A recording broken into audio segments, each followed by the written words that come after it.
Kami adalah tim pembuat video ini. Saya Pradita NIM 03. Saya Noval NIM 13. Saya Syarif NIM 43. Kami akan mengajak kalian memahami proses ekspresi gen mulai dari DNA hingga protein melalui animasi yang sederhana dan mudah dipahami. Di antara jaringan yang hidup, terdapat sel unit terkecil kehidupan. Setiap sel menyimpan sebuah inti yang menjaga rahasia paling berharga, DNA. Saat kita melintas ke dalam inti, tampak serabut kromatin yang terpilih rapat, menyimpan informasi genetik yang menentukan bentuk dan fungsi tubuh kita. Ketika serabut ini dipadatkan, ia membentuk struktur khas yang kita kenal sebagai kromosom. Dan jauh di dalamnya, tersusun heliks ganda DNA molekul yang membawa instruksi dasar untuk membangun dan menjaga kehidupan. Perjalanan ini baru dimulai karena dari sinilah ekspresi gen akan membawa kita menuju pembentukan protein. Pernahkah kamu bertanya, bagaimana informasi genetik dalam tubuh kita tersimpan? Dua unta yang saling berperan heliks ganda membentang sebagai cetak biru kehidupan. Adenin berpasangan dengan timin. Sitosin dengan guanin, ikatan hidrogen menjaga mereka tetap terpaut. Setiap untai berjalan berlawanan arah 5/3, antiparalel namun harmonis. Disinilah informasi genetik disimpan, siap untuk dibaca dan diterjemahkan menjadi kehidupan. Setelah DNA menyimpan informasi genetik, bagaimana informasi itu digunakan? Proses pembentukan protein dimulai dari DNA, namun DNA tidak bekerja sendirian. Instruksi genetik harus disalin, dibawa, dan diterjemahkan melibatkan 3 jenis. RNA. Mirna membawa pesan genetik dari inti menuju ribosom. Terna mengangkut asam amino yang akan dirangkai menjadi protein. RNA membentuk struktur ribosom dan berperan dalam katalisis pembentukan ikatan peptida bersama-sama.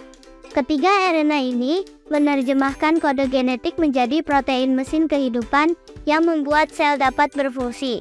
Bagaimana proses replikasi semi-konservatif bekerja?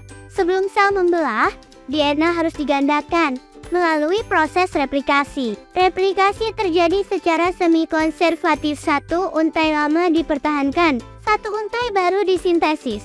Pada leading strand, DNA polimerase menyusun nukleotida secara kontinu. Namun, pada lagging strand, sintesis berlangsung terputus-putus, menghasilkan fragmen Okazaki. Fragmen-fragmen ini kemudian disambungkan oleh ligase. Hasilnya, 2 heliks DNA identik tercipta setiap satunya, membawa separuh memori dari molekul asli. Skema transkripsi lengkap menunjukkan tahapan penyalinan informasi genetik dari DNA menjadi mRNA yang meliputi fase inisiasi, elongasi, dan terminasi, serta melibatkan enzim RNA polimerase sebagai komponen utama dalam proses tersebut. Transkripsi adalah langkah pertama untuk mengubah informasi genetik menjadi suatu produk fungsional. RNA polimerase mengenali promoter sebuah sinyal penting yang menandai awal sebuah gen. Saat enzim ini menempel, DNA membuka sebagian, menciptakan ruang bagi penyusunan mRNA. Nukleotida RNA berpasangan sesuai aturan AUTACG GC. Mirna mengalami pematangan, penambahan topi 5 ekor polia, dan proses splicing. Skema translasi lengkap menggambarkan proses penerjemahan informasi genetik pada mRNA menjadi rantai polipeptida melalui pengenalan kodon pada mRNA oleh antikodon terna yang sesuai, mulai dari tahap inisiasi, elongasi, hingga terminasi di dalam ribosom. Translasi terjadi di ribosom. Mirna dibaca dalam kelompok 3 basa yang disebut kodon. Setiap kodon dipasangkan dengan antikodon pada terna yang membawa asam amino tertentu. Proses dimulai dari kodon start August, rantai polipeptida terbentuk hingga kodon stop tercapai. Protein kemudian melipat menjadi bentuk fungsional.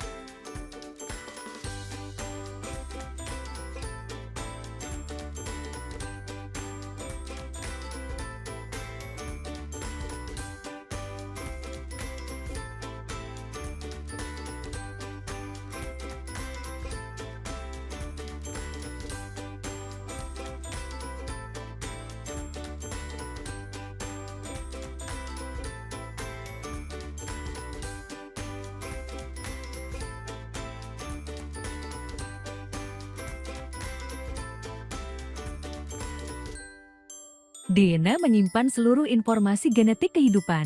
Informasi ini disalin menjadi RNA melalui transkripsi, lalu diterjemahkan menjadi protein melalui translasi. Protein yang dihasilkan menjalankan hampir seluruh fungsi kehidupan. Proses inilah yang disebut ekspresi gen, fondasi biologi molekuler yang menjelaskan bagaimana makhluk hidup bekerja.